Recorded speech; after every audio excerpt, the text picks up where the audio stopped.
Hello there, friends. Andrew with the Bangs here, and on today's episode of She Wonders Why, I speak with my friend from Twitter named Rock, or Rockman. I think I pronounced it correctly. We actually talk about how to pronounce his name in the first few minutes, so you will find out very shortly if I did a good job. So, I wanted to speak with Rock about his perspective on the past number of weeks, on what has been going on, just with regards to racism in America. What are some of us missing? His tweets on the subject have been really thoughtful, and so I thought he would be a good person to sort of delve in on his perspective. He talks about a really cool parable that keeps coming up in our talk, like throughout the talk. It's about the sun and the wind. I think you guys will enjoy that. We talk about why are these events happening the way they are. He's got a really nuanced perspective. There are things historically, systematically affecting what's been going on for Black people in America for the past hundreds of years. But there's also the importance of the individual and taking responsibility and just living a life well. So I won't keep you any longer. Here is my interview with Rock. So my full name is Rahman. It's almost Rahman Rahman. is yeah, that's the very let's say anglicized, Americanish way to say it with a hard like rock man. That's how I describe it. But it's kind of have like a Rahman. exactly it's Arabic. So it has that Middle Eastern, Semitic, vocalization that goes along with it. And your last name? Wangozi. Okay, so where did you end up getting an So Arabic name? So my father, he grew up in Oakland, and so he was a teenager during the early to mid '60s when, after sort of the civil rights movement sort of dissipated in our popular imagination of it, Martin Luther King and Malcolm X, and then you start to get some of the smaller groups like the Panthers and some of these branches. So he grew up in the Bay Area, which was I guess you had the counterculture and that entire umbrella. So you had hippies and Black Power and the Black Panthers and all these different things. And so he began to, really explore himself and try to figure out who he was as a person. And he met a mentor who, I guess, taught him about Islam. And so in that process, he ended up becoming a Muslim. Okay. And so when I was born about a decade later, he gave me this name. Okay. Yeah, and the name Rahman, so in Islam, God or Allah has 99 names or attributes. Okay. And Christians, and Christians and Jews have they use these same mechanisms, right? They haven't codified them in the same way, but when you say, God, my Lord, my Savior, the most, whatever, Muslims just took the time to write it down.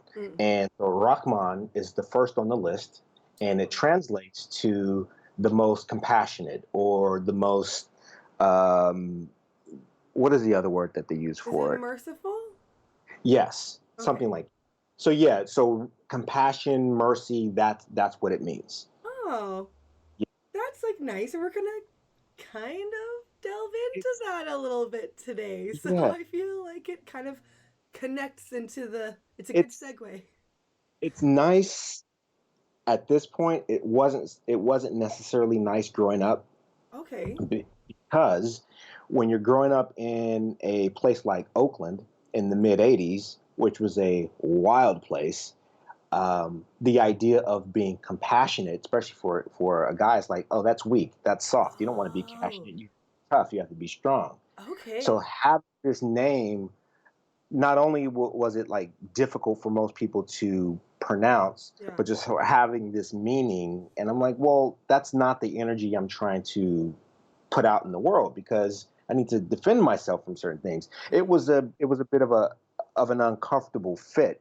But as I've gotten older, Uh-huh. experienced more things, traveled around, I realized, oh wait, no, this was sort of divine, if you will, to have this sort of reminder of the thing that I feel I had to work on the most. But in working on that, I feel that that was also my key or path to any and everything that I wanted to do. How do I be mindful of compassion? How do I, remain mindful of thinking of others and being considerate of who they are, their experiences, what they may be going through, Mm-hmm. that whole thing. So Oh, Dad knew that's what he was doing. yeah. It's one of those things where it takes strength to be those things. Yes. Like that's why it's like no, like you don't understand it. It's the strong man, admirable man who does those Hmm. things. So yeah, no, that's really cool that you were able to kind of have a journey with your name. I love those kind of stories because they're so Yeah. meaningful. So okay, so we're gonna talk about the happenings of going on and like in my notes I've written down, like, oh, so what do you think about what's going on with regards to all of the movement that's came out of what happened with George Floyd? But I mean, this didn't happen just with the murder of George Floyd. Like this is Right. something that obviously has been around since the first slaves were brought over. I feel like it's a bit of a naive thing to be like, so what's going on right now? Let's talk about it. Hmm. Because there's so what's going on now is based on what's been going What on. what Yes. So can we talk? I'm not. I'm gonna let you choose where in history to start. It could be just you Okay. and your Uh-huh. experience, or before. But what could we? Can we start somewhere to discuss what is? Why is this happening now? Why is this happening now? That's a very, very broad question. I know, so that's why I tried to No, think no, of no, it. no. It's great. It's great. I mean, it actually gives us a lot of space to play with. I In all of this, we can't forget the coronavirus Yes. and how the coronavirus has played into this. So my background in terms of education and profession is finance and econ and IT and different things. And so one thing, that's all calculus, right? It's all math. And so when you're trying to figure out how any one variable impacts your formula, you you set a constant, right? You set a constant, and then you can see how the other variables impact the equation. And so I think the coronavirus is a it's a constant. In reality, it's a constant force of stress that has pushed every institution, every facet of life to reveal itself. It's a stress test. And what we found is that many of our institutions, many of our social norms were fragile. They actually weren't very good at all. They were in the process of breaking down, and the coronavirus was a constant for us to see exactly what the problems were. So when you wonder why George Floyd was sort of the trigger point, it's not divorced from what happened to Breonna Taylor. It's not divorced from what happened to Aubrey down in Georgia.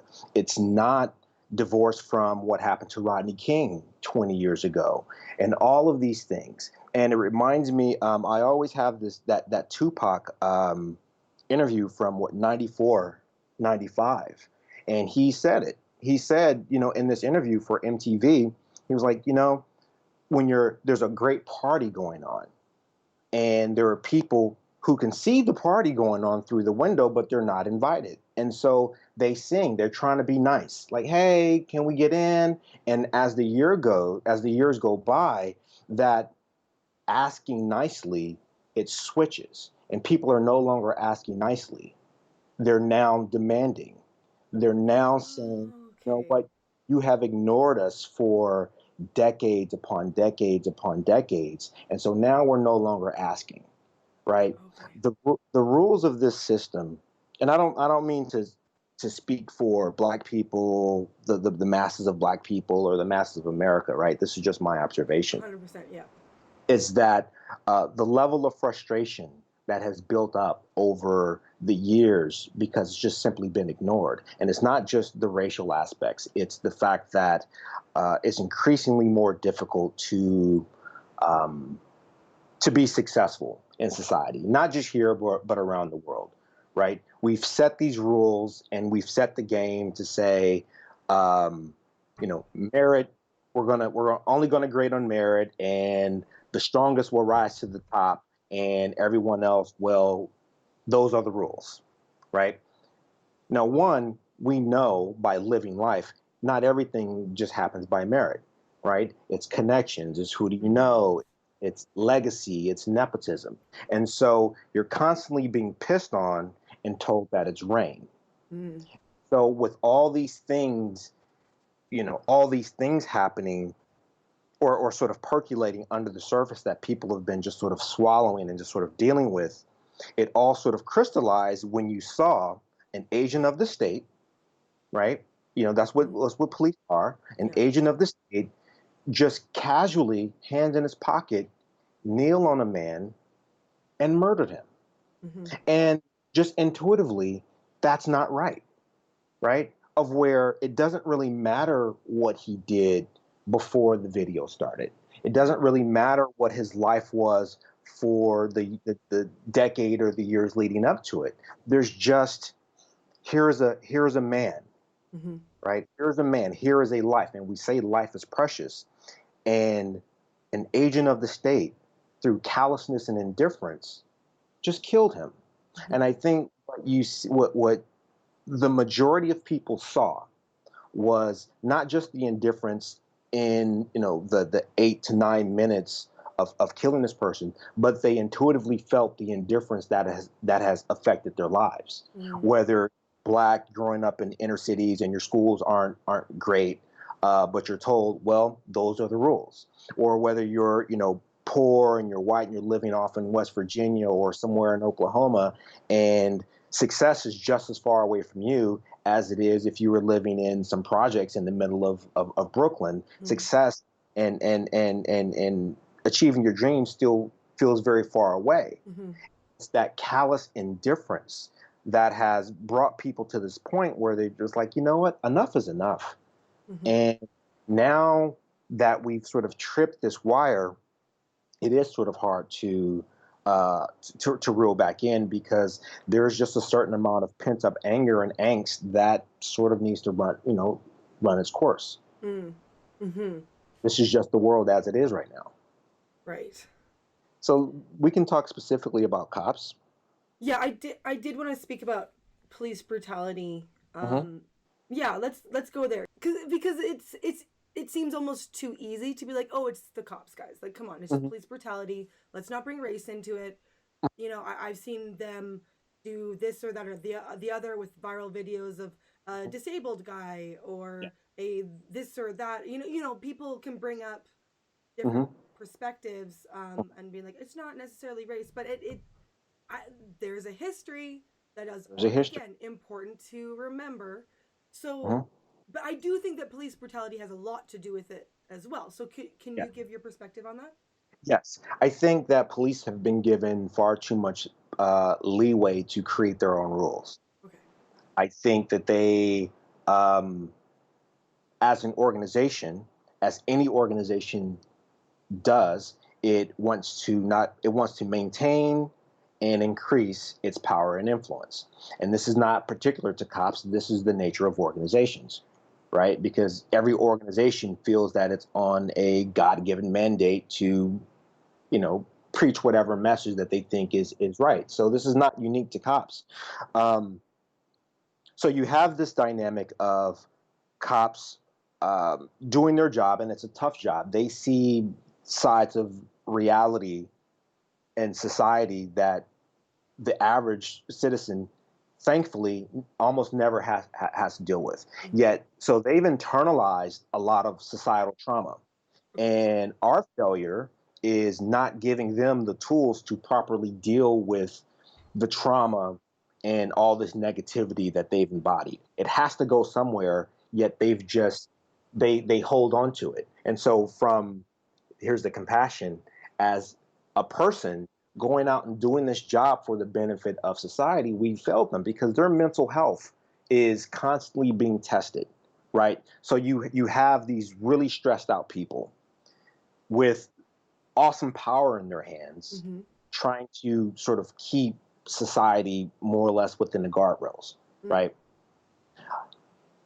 So that's the apparatus. Now, when it comes to dealing with the public, you have all of these historical things. You have the legacy of racism and sort of the stereotypes and biases and preconceived notions about who's a threat, who's not a threat, who may or may not be up to no good. Mm-hmm. And it's not just, like I said, it's not just black people. You have, I know plenty of white guys who have the same issues with cops, plenty of musicians who have issues with cops, right? Because cops are agents of the status quo, people in power. Anyone who challenges that or strays from certain prescribed courses, now you're in the path of cops to deal with you. So when it comes to, is there racism, or do cops just do this as a matter of course, it's like yes and, right? Okay. So when police deal with the black community, it is police dealing with, let's say, an organization of the state dealing with this very discrete population. So the relationship between these populations is sort of a closed loop, right? Mm. So what cops are doing as it pertains to the black community is different than what cops are doing as it pertains to the gay community, because Okay. Stonewall was a thing, right? You know, uh, uh, uh, Gay people being just picked up and beat up by police and then tossed out in random neighborhoods. There are a lot of gay people who will tell you. I mean, especially going back, in the 90s and the 80s and the 70s and the 60s when it was, sort of course of business, you can be openly, homophobic. They were being beaten up and abused the same way. And Right. so Okay. even so the excuses might be very particular to any population, but it's still in the vein of this is the power structure attacking perceived enemies More the or margins. Yeah, people who aren't exactly. in the main. Exactly. And Right. so where it becomes very infuriating is if I say, hey, you know what? That cop pulled me over, and my friends and my cousins and everything, and they're always in our neighborhood and they're always running our plates. And when they pull us over, they're not respectful. They're always condescending. They're always very disrespectful. Every legitimate answer is followed up with extra suspicion. They're doing illegal searches. Mm-hmm. They're, constantly, fining for every infraction. I'm finding it difficult enough to pay my bills, and so I'm in this constant cat and mouse game of where I'm trying to do whatever it is that I need to do to completely within the rules, right? We're not talking about criminality. Mm. Completely within the rules. I'm just trying to go about my life as difficult as it is, not complaining. Yet I have this agent of the state who's always harassing me, just always harassing me. And so when I say as a black person that, hey, you know what? There's systemic racism in the cops, and people pull out all these stats. Well, out of the 300 million people, you guys look, it doesn't, the stats don't bear that out. And it's like, okay, I understand how the aggregates really flatten everything out, but in the very specific, you have cops stopping me and harassing me for no reason when I'm just trying to live my life. Right. It's the same thing with what they found out in Ferguson. Whatever happened with Michael Brown, most of that is just lost in the moment, right? Mm-hmm. We'll never know. Did he actually have his hands up? Did he actually charge the cop? Did the cop instigate? We will never really know. It's a lot of, he say, she say, speculation and whatever. But what we do know is that the Justice Department did an analysis of the Ferguson police, police procedures, and they saw that the black residents were stopped multiple times more than the white residents. Okay. And they saw how the police basically used the public as an ATM to fund themselves, Okay. Right. Yeah. right? Yeah. Mm-hmm. You know, that constant, so it's not necessarily that cops kill the same amount of black people as they kill white people. Death is not the only measure. Right. There's the respect. Right. There is stop tapping my pockets. Stop putting your hands on me. I know I've been sort of on the tear on Twitter the past couple of weeks, and I know some of this is my own, pie in the sky thinking, but I don't think cops should have carte blanche to put their hands on you Right. and just say, well, you were resisting arrest or you weren't, obeying my orders, quick enough, right? Right. Because it's like, who are you to tell me, a grown man, a productive citizen, that I didn't jump fast enough for you, Right. right? It's like when you just pull out a little bit and look at it just human to human, who gives you that authority to dictate to me and treat me like a child? Yeah, And I there's think a respect that isn't super hard right, to give off, right? Yeah. right, because at the end of the day, cops are the help, right? They are hired Right. to do work on behalf of the public. They are paid with our tax dollars. So it's, when I pay my tax dollars and the help, and I don't necessarily mean to be dismissive. I mean, it's kind of funny, Well, they're but civil servants. they are civil servants. And so when they are coming around and using my tax dollars to beat me up and harass me, and when I make a complaint about it, I'm met with, almost as a default, saying that I'm lying. Mm. That is going to engender animosity, distrust, not only for the cops, but anyone defending the cops and just saying, hey, well, the numbers say. And even with the numbers, I know what a lot of black people are saying, okay, numbers be damned. Is this the relationship that you want with cops? Do should we just allow them to do whatever it is that we want and say, hey, well, most of the time they don't crack people over the head. So, Right. you have to get your head busted open because, the last 10 people that he stopped, he didn't bust them over the head. And so guess what? You're it. Yeah. And you should just say, hey, well, you know what? At least he let the other 9 or 10 people go. Yeah. That does not make any sense.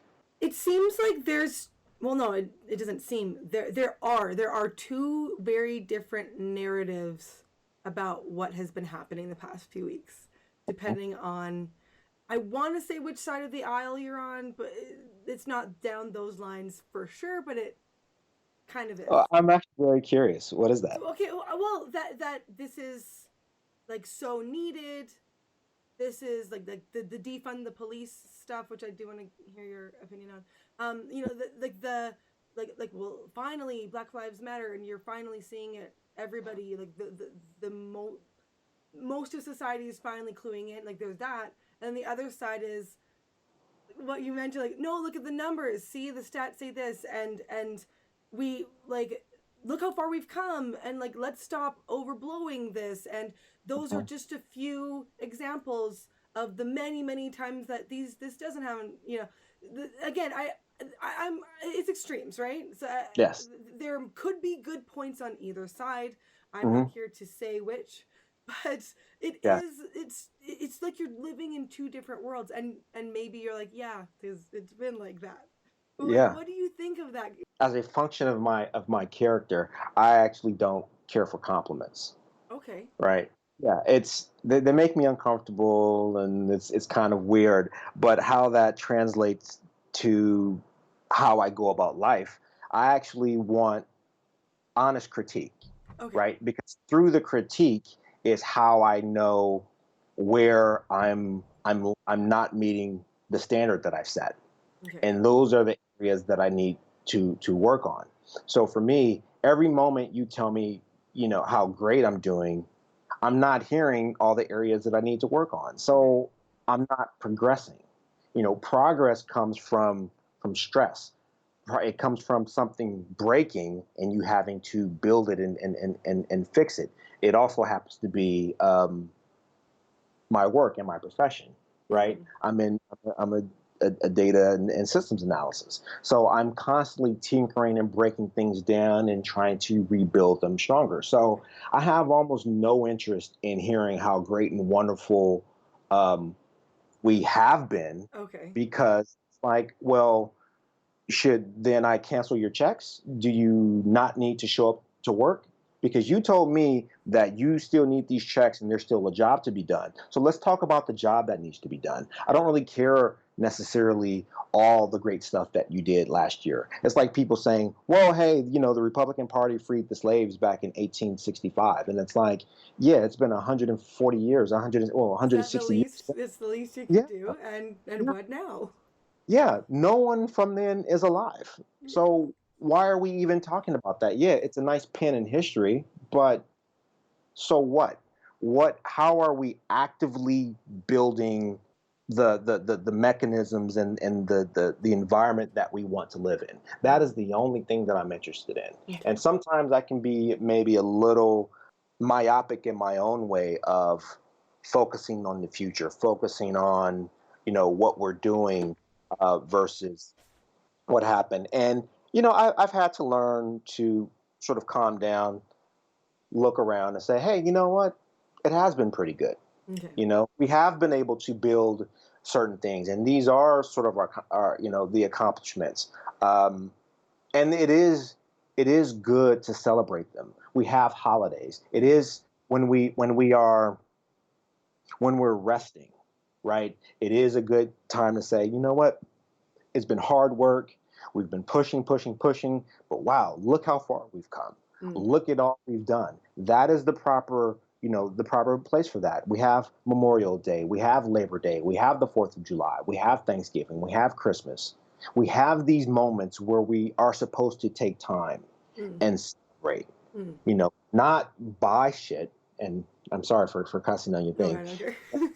Not for buying things and furthering consumerism, but real Reflection, right? reflection and honoring these things. Mm. But when we're saying, hey, you know what? These things are still left undone. That is not the time to say, but what about all the stuff that we did, last year? Right. Oh, It's okay. like I see where you're coming from. Yeah. last Hmm. year is dead. We're, Mm. we're never going to get to last year. So why are we even, like, how is that relevant to what it is that we're doing, going forward? And I know what people say is, oh, but it keeps morale up, and we want to feel good about the work that we're doing. And it's like, yes, but you shouldn't constantly need someone patting you on the back and giving you trophies to encourage you to do the thing that you told me was important to you. Mm. Mm. You know, you told me that equality and diversity and this great melting pot that is America and Canada. You guys are, We're a you know, mosaic, apparently, but yeah, yeah. You told me these things were important. You wrote it down, as Martin Luther King said. I want to keep you honest to what you wrote down on paper. okay. That's all it is. Oh, that's good. I gotta read more of him.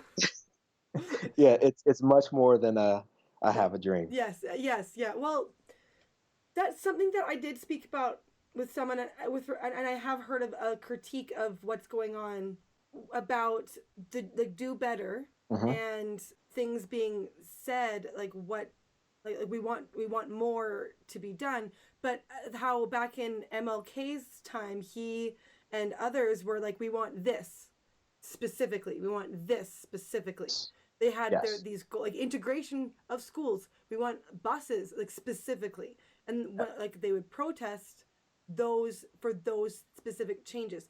And I've heard that as a critique of now, what what are the things that we need to Yes. change specifically. One of the things that we highlight Dr. King's moral clarity. Mm-hmm. We highlight um, his. Now I'm not going to be. My words are not going to come out right. His use of language, right? Yes, We yeah. his oratory skills. We always celebrate these things. One of the things that I don't think we give enough credit to is the fact that he was a marketing genius. Mm. And if it weren't for his dedication to civil rights and sort of, all the things social, I have no doubt that he, if he had worked on Madison Avenue and everything, that he would have he would have been Don Draper, right? Okay. Maybe even Well, with some of the hopefully it'd be the womanizing and genius the and not the yeah, but culprit. he was a marketing genius Mm. because what he understood was that black people being such a small percentage of the population, invariably we would need the majority white population to sign on to the cause and um, sort of take things over the finish line. So he was able to understand uh, understand the audience, figure out, what they cared about, what they didn't care about, and how to basically manipulate his audience. And that's what he was able to do in some ways better than some of his peers and contemporaries before and since. Also, another thing that is overlooked by Dr. King is he had an organization. He wasn't a one man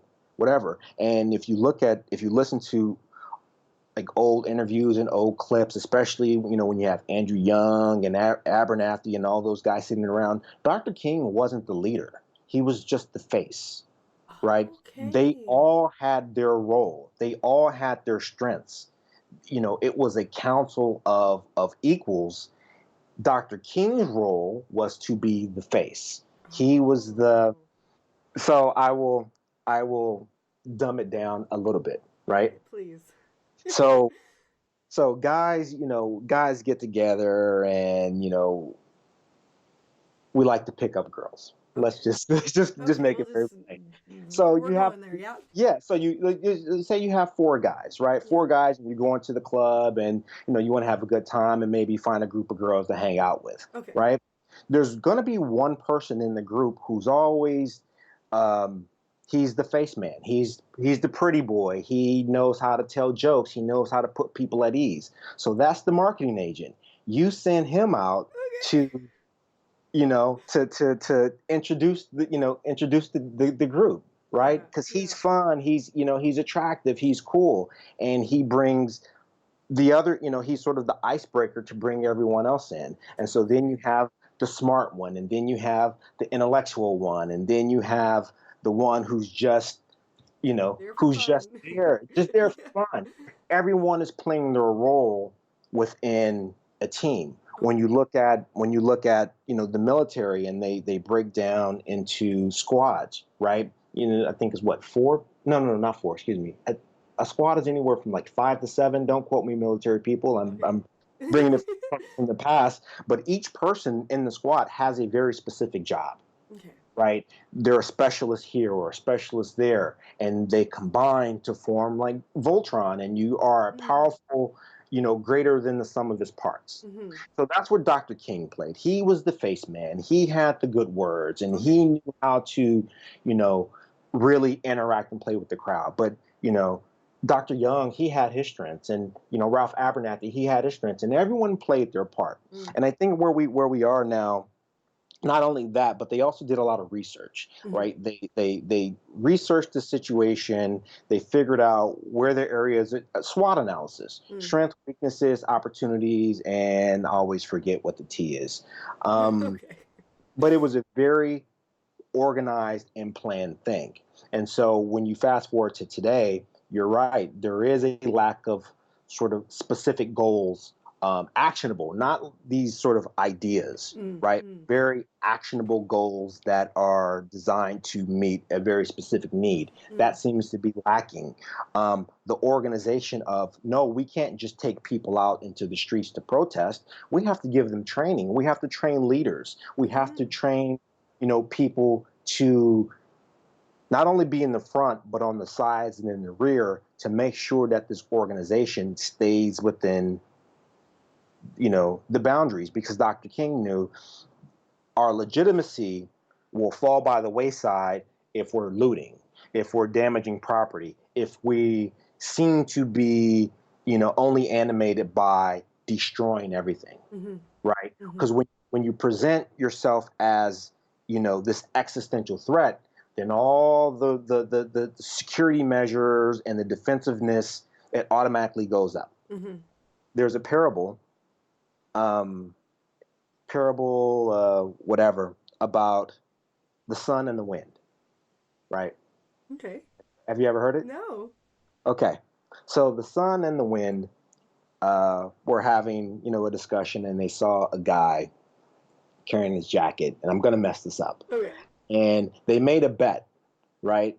And the bet was who can make the man take off, lose his jacket first. And so the wind went first. And so the wind would blow and blow, and the man would clutch his jacket on him.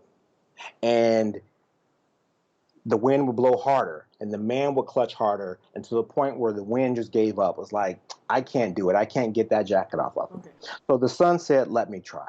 So the sun goes out, and he shines. Just So the does man his lifts up thing. the first button, Yeah. and the sun shines a little bit brighter. So it's the next button.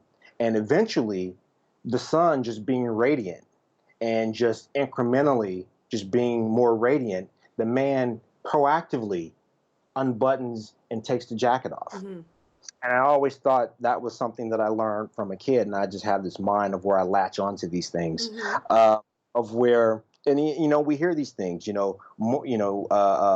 more honey than vinegar, and all this wisdom that's passed down, and all of these different parables and sayings. Mm-hmm. It's like, are you able to?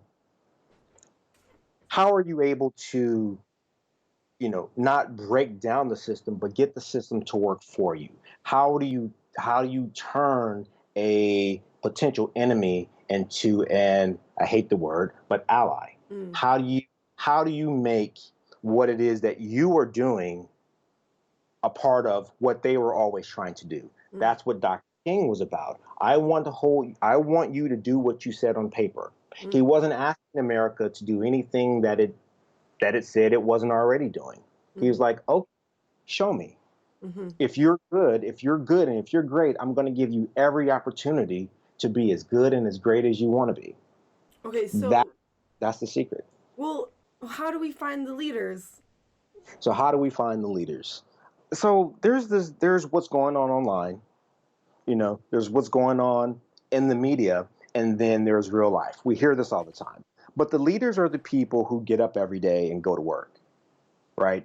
The leaders are the people who are trying to do right by their children and their friends' children, and taking an active role in the community, even if it is simply just staying out of the way, right? Okay. Personally, I haven't been very much into activism. I've never really been on a march. I don't necessarily. For me, that's not my way, and I've always sort of defaulted. Well, as long as I'm out of the way, Okay. that's my part. Like, if I can move myself out of poverty, and then set my daughter up so that she's not in poverty, and in the meantime maybe help a friend, or another family member sort of keep their family, then I've done my part. And to a large extent, that's true, right? Everyone kept themselves out of poverty, and then help maintain someone else out of poverty, then logically no one would be in poverty. That's Everyone, the micro, yeah, within yeah. the family, yeah. And that is very much at the heart of what conservatism is about, Mm-hmm. right? Personal accountability, Mm-hmm. personal responsibility. But that's very different than political conservatism. Mm-hmm. It's very different than media conservatism and this activist conservatism, right? Which I almost want no parts of. And I can say, without taking too much time in this regard, I can say the same thing about progressivism, right? That true, and some people do make this distinction online. True progressivism and liberalism is not tearing down statues, which I'm sort of ambivalent about, or a lot of this sort of, let's burn everything down, sort of animus, the Antifa, or whatever name that people want to put on sort of this extreme nihilism. It's not that at all. It's, we can be very progressive in let's fix the potholes in our neighborhoods, Mm. right? I don't think our schools are being served properly. They don't have all the resources that they need, and um, instead of sort of relying on the goodwill of teachers to take out of their pockets to buy resources for our children, maybe we should do a better job of either funding the schools to provide these resources, or send our children with a little bit extra for the kid down the block who maybe doesn't. Mm-hmm. You know, I hear a lot, and I don't mean to bag on Christians or Jews or Muslims or any religious people at all, but with so many desperate people in the world, with so many people in need, and people saying, we don't need the government to fix these things. We can do these things ourselves. It's like, okay, here it is. You Do know, it. yeah, the reason why the government ends up stepping into these things is because the market or whatever these things has failed. Mm. People haven't proactively gone out and solved these problems for themselves because honestly, the problems are bigger than individuals and charities and sort of this goodwill, because there's only so much goodwill I have to extend because I have a almost 17-year-old daughter that I'm actively trying to raise. Mm. I do. There are system dynamics at play. Mm-hmm. And this equation of life and civilization. It isn't just get the government out of the way and people will do it, or people aren't going to do it, so we need the government to step in. It's not a battle between the federal and the local. All of these things, getting back to the squad, all of these things they have their role to play. Mm. Right? It's not that one is greater than the other or more important than the other. They're all integral parts in making this machine, work. I mean, Mm-hmm. because right now we're leaking oil. We're on the side of the road. Yeah.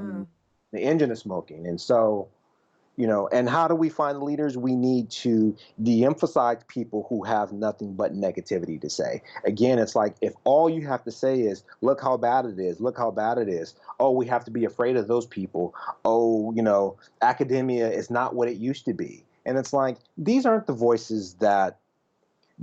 leaders that we need, because all they're doing is they are just amplifying the fear, right? Oh my God, be careful of what's coming around the next corner. When the answer is to devote more energy on people who are actively doing the work. What can Part we of the do?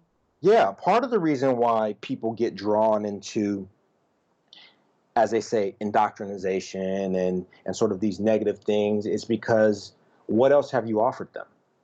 Mm. You haven't given them anything to strive for. Mm. So absent that, all they have is what they're against. Mm. Mm. Maybe we Yeah. haven't had enough. Maybe there hasn't been enough talk in the general household about race. If people are clinging to these other things being said that are on the more extreme side, is that?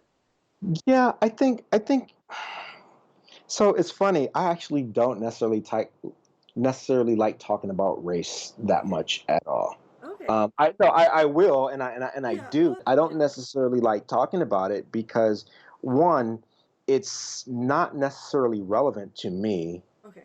personally, and I'll explain that in a bit. And I think that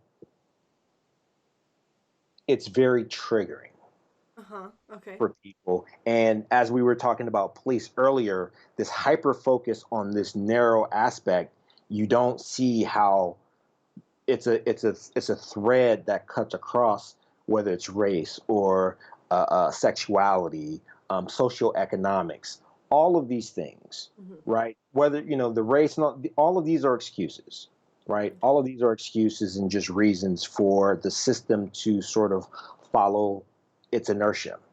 And Okay. what I'm interested in is how do we break people out of this inertia?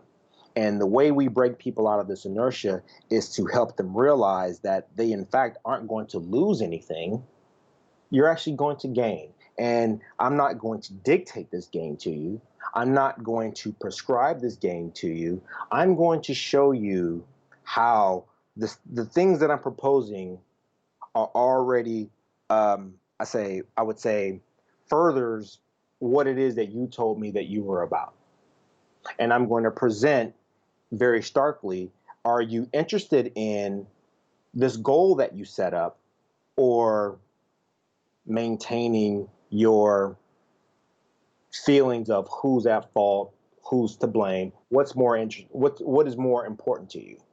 Okay, because that's what I'm trying to get at is Mm-hmm. like like I get what you're saying, but Yeah, I'm thinking what's the example, because we example. you're Mm-hmm. saying what are the alternatives being given? Well, they're not given alternatives, so they're going into extremism on either Mm-hmm. side. So Yeah, what's like, do you have an example of yeah. that? So an example is Kressler, Steve. I think it's Steve Kressler or whatever. There's a guy who he went to Baltimore and did some cleanup, right? Okay. And I think he went to Chicago and he had an organization that was going into, say, uh, different cities, black neighborhoods, and saying, hey, you know what, we're going to spend a day cleaning up this park. We're going to spend a day fixing this street. We're going to do all of these things. And even though I was somewhat critical of the fact that it was somewhat phrased as this is what conservatives do versus liberals. I didn't like that framing of it. Okay. However, that action, Hmm. right, of going out and saying, you know what, we're not going to wait, we're going to do it ourselves. Okay. You know, and I think that at an individual level, it starts with changing the way we talk about things, right? That right now we are in this left right divide. Mm. Everyone on the left is like this, and someone does this, and then you hear, because they did this, and then the left does, Mm-hmm. or do this, and that's just emblematic of how the right does, and it's like it's this bifurcation of society into us versus them. Mm-hmm. And I would charge people to just stop. You don't, even if you don't proactively do something, you can just not participate, right? That's the first thing. Is so even if you aren't necessarily building something, you're no longer digging the hole. And Okay. this is what I think one of the things that sort of frustrates some people about me is that I just refuse to engage in that. I'm like, no, there is the option of not playing. You don't Right. have to play the game. I don't know if Mm. you ever seen war games. No, I've heard of it. Yeah. Oh, Matthew Broderick, I believe it was like 84, Oh, I heard. 85. Oh, I've definitely heard of this before. So yeah. Yeah. And there was a computer AI, and it was basically trying to strategize and gameplay nuclear war, Mm-hmm. right? And so it was trying nuclear war, and it would just go through all of these iterations. What if the U.S. launches its missile first? Could it win? No, because everyone launches their missiles. Okay, what if the Soviet Union does? Okay, well maybe Pakistan. And it tried all of these different scenarios, and it realized that no matter how you started, who was at fault, it all ended up the same. Okay. And so the computer realized at the end, maybe to win is simply not to play the game at all. And it's Oh, like, okay. It's like a. That's like a. That's the big right, moment. Yeah. that there actually is always a third option, Right. is to not play the game. Okay. It kind of seems like a bit of a victory to live your life well, Yes. and That, because okay, but that brings me. I do want to talk about like white privilege, and right now, white fragility is getting really pushed. And okay, so okay, you could live your life well, but also it's important to be aware and yes, understand what is around you, and yes, that people have different again, like you were careful because you're like, I am not speaking for the collective of black Right. people in America. So, and Right. I'm not speaking for the collective of white women in Canada. I mean, if there's a check involved and someone nominates me, You're like, you sure. know, then No, yeah, sure, I guess I'll take the job. But yeah, yeah, yeah, yeah. But, so it's not that we can speak for, collectives and whatnot, but understanding that there are commonalities of experiences of yes. people on the margins, we'll say, like kind of like what we were mentioning with regards to the police and different groups that were being targeted and whatnot. So I don't even like saying on the margins because it's like putting people in like you Well, are no, on the I margins. can give it to you like this. You know, Okay. each zip code has very specific issues relative to that zip code. Okay. Yeah. And so it is incumbent upon the people in charge of those jurisdictions to service the needs of those people. Okay. And what's going on the Upper East Side of Manhattan, for whatever good and bad that it is no bearing to what's going on in Conyers, Georgia, or Broken Arrow, Oklahoma, or Tulsa, or whatever. We need to be aware and compassionate of the specific issues that are going on in these locales and address them. This is where that conservatism, it has its most its most value, because it correctly focuses on, outside of all this top line stuff, how are we affecting the lives of people? How are we giving people the tools and the resources and the skills to better themselves? Okay. So I do wonder like what do you think about White the privilege. white privilege thing because the idea of I looked at it I resisted for a long time that well not a long time like a year I didn't like in certain circles because it's like oh like don't say that I have whatever I'm an individual like liberty and freedom but I am seeing it now as like oh being aware of Hmm. histories of particular groups of people Yeah. but I taken up a notch so in white fragility. So I just yes, am wondering if you could tell me what you think yes. about it. Um, there is absolutely white privilege. Okay, thank you. There is height privilege, and there is you know beauty privilege. There are all these different things. Okay, Um, Brett Weinstein, and I've been critical of Brett. yeah, Brett can be a little maddening sometimes, yeah, but I just saw him on Joe Rogan the other day, and I think Brett gave one of the most clearest and concise explanations of systemic racism.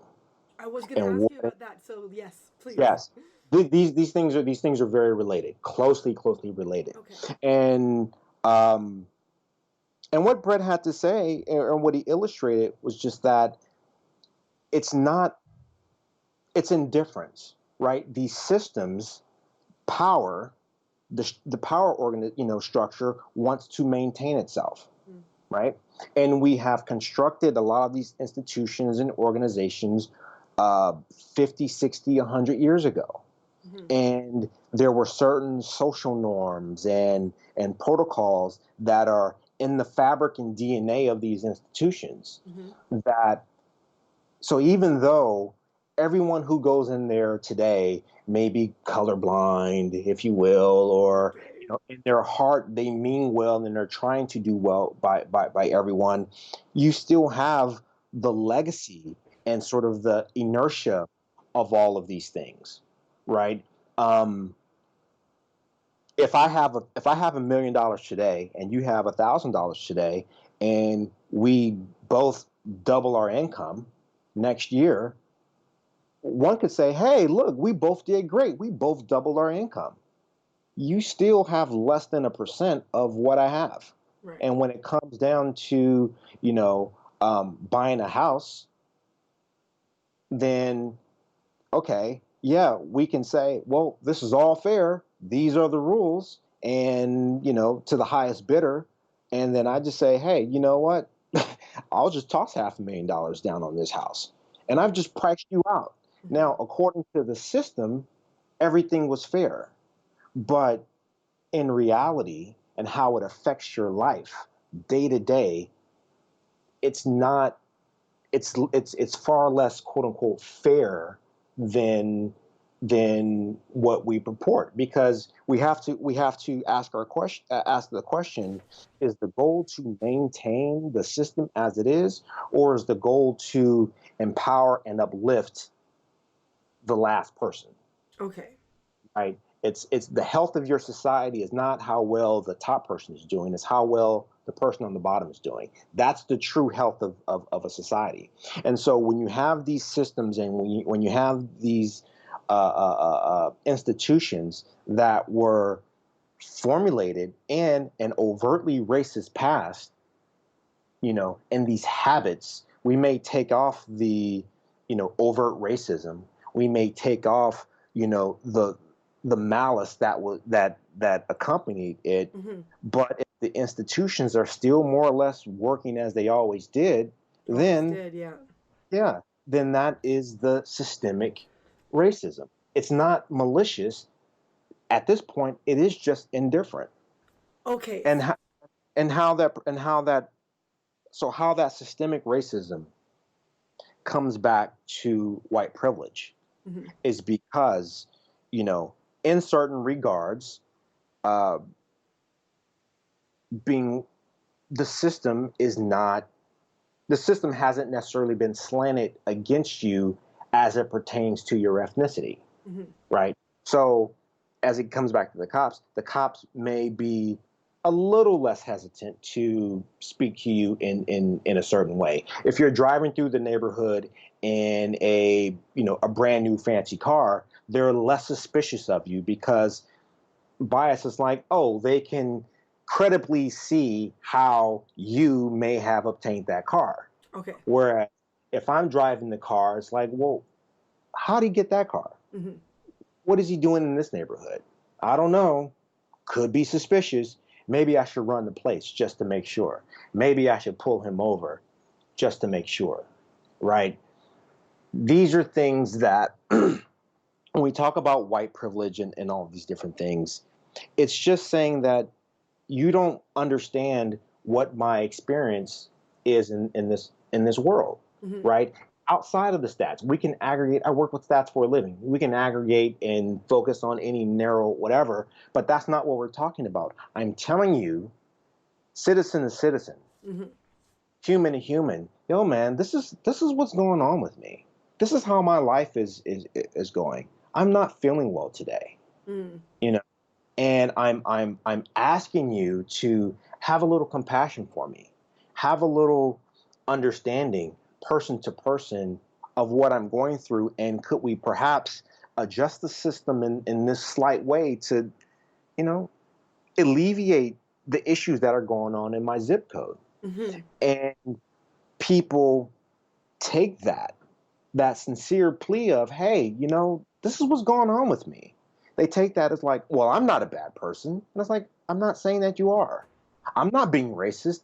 Listen, I think you have a great heart. Fine, that's not what I'm saying. But your indifference to what I'm going through under the guise of, well, those are the rules, that, I then have to question who you are, right? I have to question then your integrity and your, I guess, fidelity to these virtues that you told me that you held. Mm. If I'm telling you that this is not working for me and I'm drowning, and you're like, well, I don't know what to say about that. I'm doing well. These are the Must be rules. something. Yeah, these are the rules. Must be something with you. Maybe I should, like, check out your IQ. Maybe you just don't, you can't, you just can't figure it out. Mm. That's insulting. Mm-hmm. And then I'm not listening to anything that you have to say. And now I am going to look at you as an enemy. And I am going to say, you know what? Your indifference to this thing that's happened to me. Yeah, you're racist. And there is, from the other side, there is a very sloppy use of language, right? We use these very generic catch-all terms. Oh, you don't like, oh, so you're racist, or, you're supporting white supremacy and everything. And we don't take the time to listen to the humanity, that people are speaking from, and then affording the listener humanity. And you know what? Maybe they just don't understand. Not that they are necessarily indifferent to really indifferent to understanding. I have to be careful in how I approach them. I can't necessarily lose my temper and start calling them names and pushing them away. That's the wind blowing really hard. And so Mm-hmm. they tighten Okay, up. here it ties it. Yeah. Yeah, it's the Guys, clutching. Yeah, that's why you're like that's why it stuck with you. Yeah. right. Right. I would actually say so, but we all have different privileges, right? Right. And that's good too, because that often does get brought up, like, but privilege So here, I here, and here, but also here, like we're talking so about this one, like this yeah, particular one right now. I made a podcast episode. It's about 2 or 3 years old now. I reposted it, I think last week, called Black Privilege, right? Oh, I didn't see And that. I'm gonna have to find yeah, it. and it was somewhat satirical, but also very true.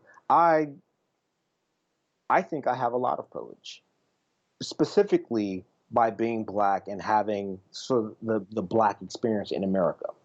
And part of that is I've never been under the illusion that America was designed to work for me.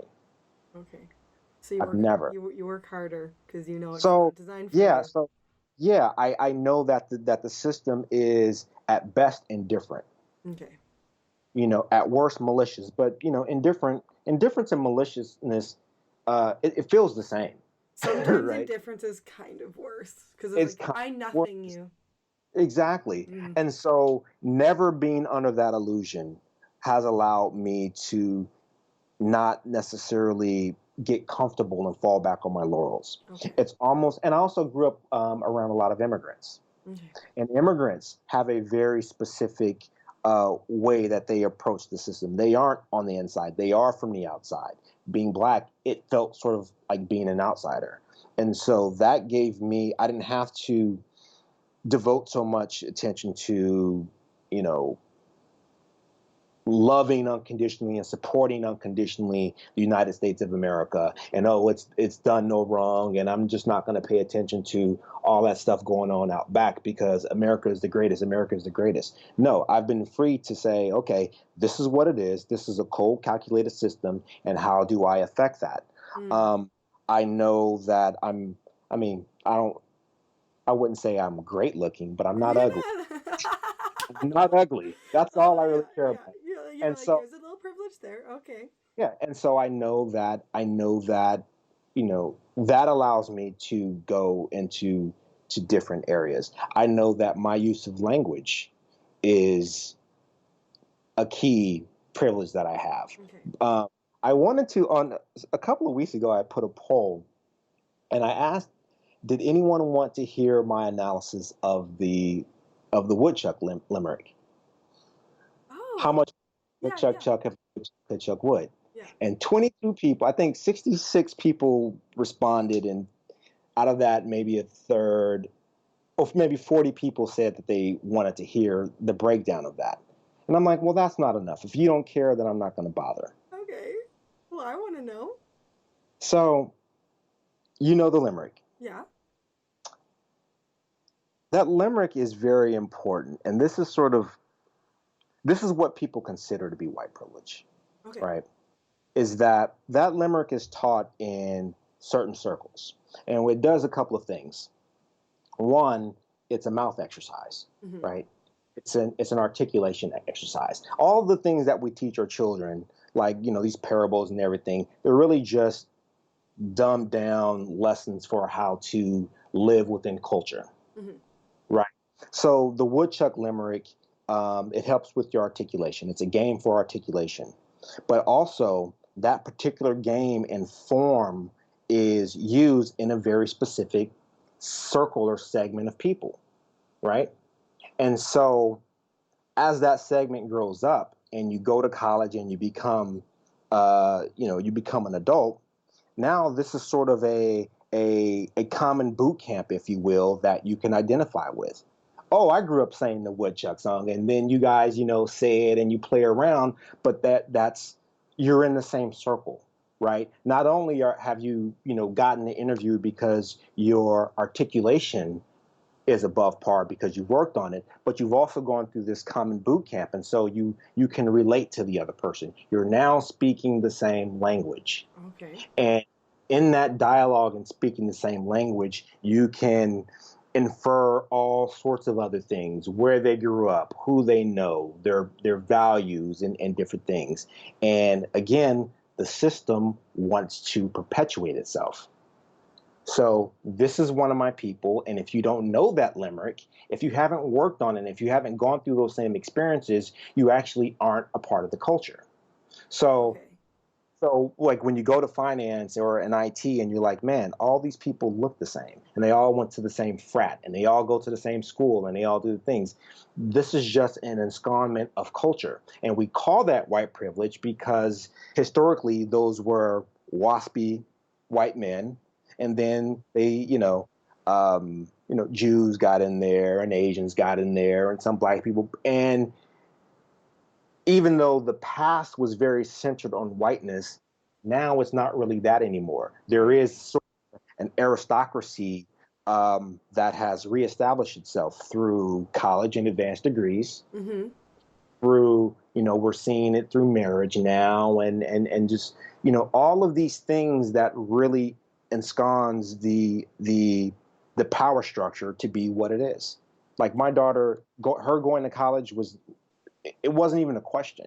Mm-hmm. Her being excellent. I mean, I'm very proud she got a 1410 on her SAT, right? I'm from Canada, right? And I don't actually. I think that's high.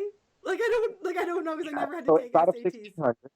It's out of 1600. Okay. Um, she didn't study. She just woke up one day and like, all right, it's time to take the SAT, and that's what she Okay. got, Okay. That's right? awesome. And it is awesome, but then also I know the fact that I had the resources to put her in Montessori school. Mm. I was able to live in certain zip codes. I was able to introduce her to certain people. I have curated my daughter's life so that when the time comes, she can recite the woodchuck limerick, Mm-hmm. signal the fact that she knows this and she does that and she knows how to mingle with certain people. And so people give her a pass. And if you don't know these things, right, if you don't know these social cues, it feels like they are against you because you're not in on the joke. And It's now you're very bitter. subtle. Mm-hmm. Very subtle. I It's actually very heard it from subtle. school, or no, not school. I heard it from like TV. Like I never was officially taught that particular one. I think it Right. was just like cartoons, like Bugs Things, Bunny. yeah, different things like that. And that is how culture is passed on. And we don't have this massive one culture that everyone sort of signs up to. There are microcultures. There Mm. the microculture of the extreme wealthy. There's the microculture of the poor. There's the culture of people who grew up in Montana in the upper Midwest versus the South. There are Mm. all different social cues. There are all these different things and all these different biases. And if you are aware of them, you can leverage any one of them. So that's why things like white privilege, we can say objectively this is the thing, but it is one tool on a shelf of different privileges. And Mm. how you leverage these various facets of privilege or culture, social influence, and everything like that, that is the highest determination of your success. But I do okay. I do want to ask about systemic racism, even though we Yes. talked about it in The, general yes. and historically. Hmm. But this is the thing that people are like, hey, name the law. Like people do this. Like and I'm not sure. I don't know American laws well enough. I've heard a Yes. few examples. Um, I from how what you described, I'm wondering if it's like a vestigial, leftover, unintentional, the way certain laws end up. Yes. You Yes. know. I will But do give you you have specifics? I will give you a very specific Okay. education. Okay. And I'm big on education, right? Super big on education. Um, if you go back not too far, even I would think even up to the 80s, um, but I would even probably say to a certain extent now, there were areas that were redlined. Have you heard of redlining? Is it to do with this, like where you're allowed to live? Where you're allowed to live. Yeah. And you don't necessarily have to make that a law. It can just be practice. We're not going to sell homes to certain people because we want to keep this neighborhood as white as possible, or as Jewish as possible, or as Asian or black, whatever. So you had, say, black people, we'll just use black and white as the most extreme examples. Black people were redlined to be within certain areas, right? And within that, they weren't allowed the best jobs or the best access to education before then. Not allowed, the best jobs. You couldn't be a doctor. You couldn't be a lawyer. You couldn't be all these different things. There were some, but it was extremely difficult. And so the property values in those neighborhoods were low. But we tie education to property values and the property taxes. I've heard, this is the one I've heard, yeah, and it's very prevalent, right? Yeah, and so you have education that in these areas that are just underfunded, and people say, oh, but they get the exact same amount of money, so it's all equal. And it's like, yeah, but if these people are historically operating from a deficit, just spending the same amount of money, doubling our income from 1 year to 1 year, is like that's not solving the problem. And so what happens is that you fast forward and maybe we aren't redlining anymore, but you still have whole districts with failing education systems, being underfunded, specifically because somewhere we decided to, allocate money based on property taxes. And so that divide grows and grows and grows, and we say, well, them's the rules. Yeah. And it's like, yeah, but what we've done is we've systemized the racism. You force black people or Hispanics or Asians or whomever into these ghettos. You don't fix the infrastructure is failing. Why? Because, well, they don't have enough tax money to pay for it, so we're not going to fund it. And it's like, well, how are people ever to build themselves up if they lack the basic resources? How am I supposed to build a cake if you don't give me any flour? Or if I don't have any eggs? So we are not starting from the same place. Right. And this is not, and even though, and one of the things that happens is when I say these things from my particular experience as a black man growing up in the black parts of society, I get everyone talking about, well, I had it hard, I had it this and everything like that. And I'm like, no, the same things have happened to white people as well. Exact same thing. They just call it a different name. There were different motivations. But again, it's the power structure keeping everyone out of the power structure out. Right.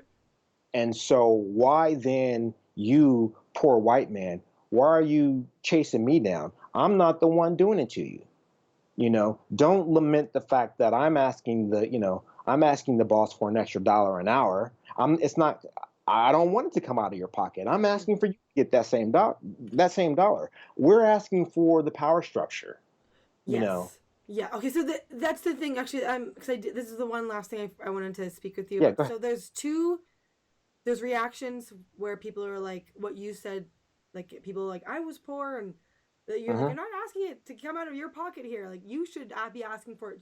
So there's those reactions, but then there's like, I brought up white fragility right now, which is really hot. Yes. like it's going mainstream now, man. Yes. My friend Liam called it Liam Bright, he called it like the idea that he's like, white people take our stuff and they puritanize it they piously puritanize it. Yes. And that's kind of what I think is happening with white fragility. So yes. Your thoughts, sir? Yes. So even though we can recognize the sort of the zombie systems and everything that sort of create, the white privilege, if you will. And even if in bringing it up to, let's say, a general, your average white person, there has to be some compassion for this person's individual situation, because we don't know what hardships that they've gone through. It's not a competition. I think I haven't read the book. I've heard different things about it, I've seen and excerpts. yeah, and I think for whatever point that was being made, whatever good solid point that was intended, it's been lost in using inflammatory language. Mm. It's been lost in the delivery, Hmm. and then because we have almost no time to, or even I would say impetus to slow down and actually parse out the piece of value. um, I don't know if it's necessarily helping, and I do think that there is a lot of performance involved, and I think the book and all the hype around it allows good meaning white folk, and I say that in quotes as a Hmm. caricature, um, good meaning white folk to offload guilt and offload all of these different things. And it becomes very performative in the sense that, okay, you know what? Yeah, last week I announced my white fragility, and now I'm saved. It's And like original sin. Like the whiteness is the original sin a little well, bit. right, right. We Yeah. automatically equate sin equals bad. And so it translates in our mind, I was born bad. Mm. Therefore, I'm always asking for forgiveness. I'm always working from a deficit. I'm always working. So when good things do happen, it's like, man, do I deserve this? Am I Oh. really worth this because I was born bad? Mm. And so I think it's a very negative thing. And I don't mean to step on people's religion and their expression and how they feel about it, but this is how words have double meanings and Hmm. unintended meanings. Yeah. Context becomes, and I like words and I really like, breaking down. And then I'm in IT, so data, it's all the same to Yeah. me. Yeah. Um, and so I think the book, White Fragility, I think the title is wrong. I think it's the wind trying to blow people's jackets off, and it's not allowing white people, if you will, to join the conversation. You Right. know, to Yeah. be to be a member or a party to the solution, right? Mm. It's saying you have something to atone for. You have something that you need to be sorry about. And it's like, And focus on yourself. yeah. Focus And on even you and your yeah, whiteness and again. and Like, and right, and even though that is part of it, we all need to reflect and do our part, because mm, there is, I mean, we can have a whole conversation on what black people need to reflect on and what we need to change, individually, culturally, I wanted to within bring up black ourselves. culture, but I'm like, I only have so much Yeah, time. yeah, no, don't worry about it. Yeah, we could do it another time if you Yeah. want. But you know, while there is that, you don't need to beat someone over the head to do that. Mm. All you have to do is show them a mirror. You know, this is what you said and this is what you did. Mm. So I'm gonna let you sit with those two. So thank you so much for coming on Thank my you. show here, Rock. I really appreciate it. Thank you. I like I said, I really appreciated you. You thought of me. Yeah, yeah. Well, I've been paying attention. I'm like, I need to talk about this, and I'm gonna be paying attention to what people are tweeting right now. And And we missed I so liked much. it. Yeah. Like we were supposed to talk about the protests and the different No, it's things. fine. Nah, But yeah, yeah. that's why it took the course it needed to take. Yes, it did. We'll say. Yes, it did. So thank